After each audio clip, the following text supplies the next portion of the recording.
Bonjour à tous et bonjour à toutes. Aujourd'hui, j'ai décidé de répondre à une question qui m'a été posée il y a quelques temps, à savoir est-ce qu'un couple de borderline peut fonctionner. Donc mon avis sur la question est que plutôt non en fait. C'est très partagé parce que c'est plus fonctionnel que complémentaire comme union. Donc complémentaire, il n'y a pas vraiment là ici de complémentarité puisque les deux personnes fonctionnent de la même façon, ont les mêmes blessures, ont les mêmes angoisses. Et au début de la relation, c'est vrai que chaque partenaire va s'apporter énormément d'amour, énormément de soutien puisqu'ils aspirent les deux à la même recherche où ils peuvent combler en fait leur vide affectif. Du coup, ils se comprendront très bien sur ce point-là. Mais c'est pas vraiment complémentaire en fait. Parce que quand vous trouvez en face quelqu'un qui a les mêmes peurs que vous et qui fonctionne aussi de la même façon, au final, il n'y a pas de différence et puis vous pouvez vous heurter aussi par rapport aux attentes que vous pouvez avoir envers l'autre, qui pour le coup vont être vraiment comblées au début de la relation. C'est ce que je disais, hein, parce que chacun a un énorme besoin d'être aimé.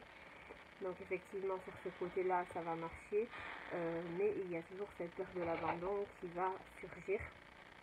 Et imaginez deux personnes ensemble qui ont peur d'être abandonnées, qui se méfient si l'autre va partir, si l'autre fréquente quelqu'un d'autre, ça va donner un petit peu des tendances paranoïaques et ce sont des personnes qui vont avoir des relations fusionnelles, passionnelles.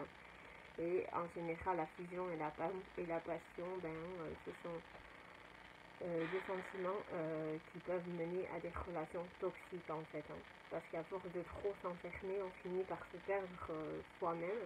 Et on perd aussi le partenaire aussi par la même occasion. Ça peut arriver. Et voilà, c'est pas forcément complémentaire du coup, mais c'est fonctionnel, c'est-à-dire qu'il y a le même type de fonctionnement. Bon là voilà, c'est les points communs. Donc là, les deux personnes se comprennent, mais je pars du principe que la base d'une relation saine et amoureuse, c'est plutôt une base de complémentarité, c'est-à-dire qu'est-ce que l'autre a à m'apporter que moi je n'ai pas, et qu'est-ce que je peux apporter à l'autre que lui ou elle n'a pas en fait. Et par exemple, si vous êtes une personne dépendante, vous pouvez rencontrer quelqu'un qui est indépendant et du coup va vous